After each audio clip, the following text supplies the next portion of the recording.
अस्सलाम वालेकुम dear students. आज हम जो क्वेश्चन करने जा रहे हैं एनसीईआरटी लास्ट एक्सरसाइज का question number 19। Soni says that the acceleration in an object could be zero even when several forces are act on it.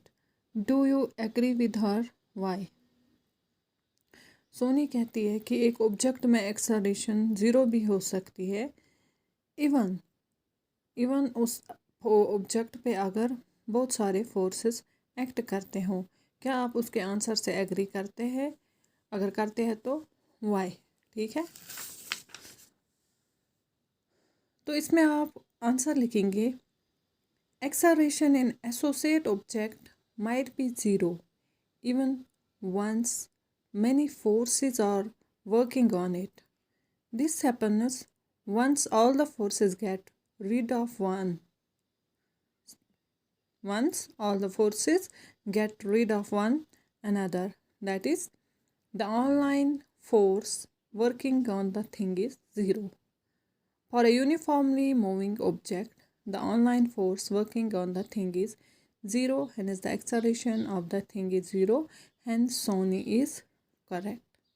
जैसे कि हमने ये क्वेश्चन ऑलरेडी इससे पहले भी हमने बताया था कि क्या होता है कि एक्सेलरेशन एक एसोसिएट ऑब्जेक्ट में ज़ीरो हो सकती है अगर उस पर कई सारे फोर्सेस एक्ट करते हों। कैसे?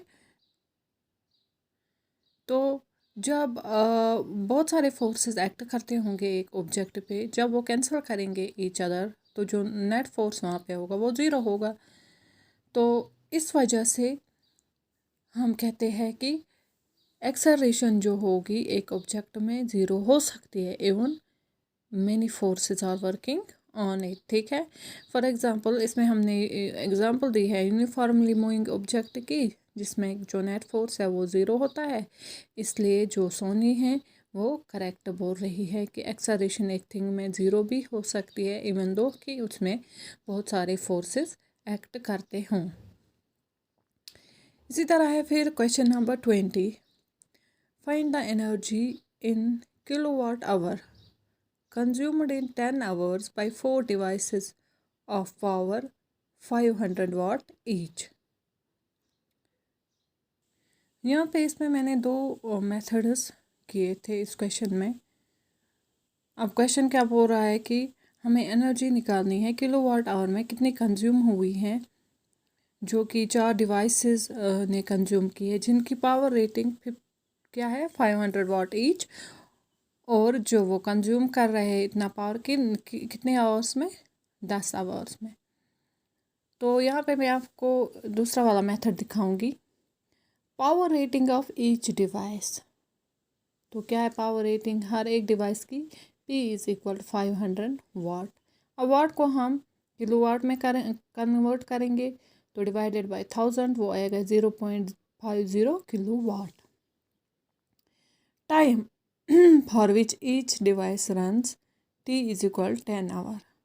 अब वहीं से दिया गया है कि time for which each device runs T is equal 10 hour। ठीक है, we know work done is equal to energy consumed by each device। तो उसके बाद हमें ये भी पता है we know power is equal to energy consumed divided by time। ठीक है ना, असल में पावर इज इक्वल टू हम लिखते हैं वर्क डन बाय टाइम। तो वर्क डन हमें क्या पता है कि इक्वल होती है energy consumed by each device, इसलिए हमने यहाँ पे लिखा energy consumed divided by time. So अब क्या हमें निकालनी है? Energy consumed. So energy consumed by each device is equal to power into time. Therefore E will be equal to V into T. E will be equal to, आप substitute करेंगे value, power rating क्या है इस device की 0.50 into time क्या है 10 hour is equal to 5 kilowatt hour. Hence the energy consumed by 4 devices of power 500 watt each in 10 hour will be। अब हमें चारों ये एक ही निकली, ठीक है ना। तो पावर रेटिंग ईच डिवाइस थी 500। अब हमें निकालनी है कि पावर रेटिंग क्या होगी 4 डिवाइसेस की। तो क्या करेंगे into 4 4 into 5 kilowatt hour will be equal to 4 5 ज़ा 20 किलोवाट आवर, या आप लिख सकते हैं 20 यूनिट्स भी। ठीक है, तो ये था क्वेश्चन नंबर 20। अब हमें इसमें लास्ट क्वेश्चन रह गया है, question number 21। A freely falling object eventually stops on reaching the ground, what happens to its kinetic energy?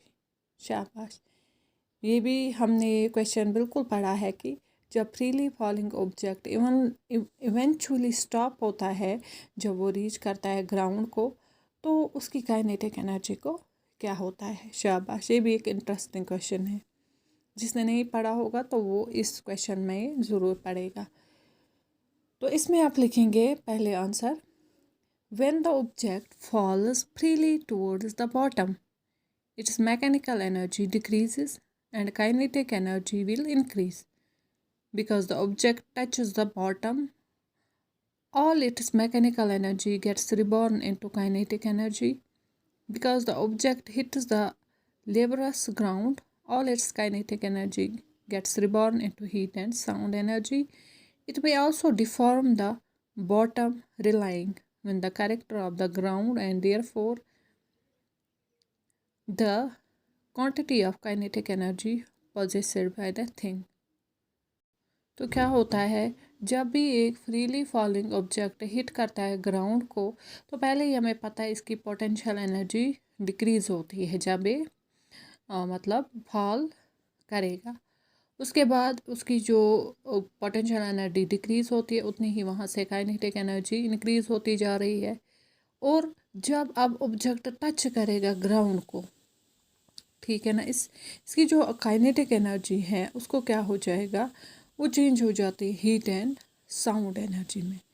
ठीक है ना, और जहाँ पे ये ऑब्जेक्ट फॉल करेगा ग्राउंड पे, वहाँ उसकी जो शेप है वो भी डिफॉर्म हो जाएगी।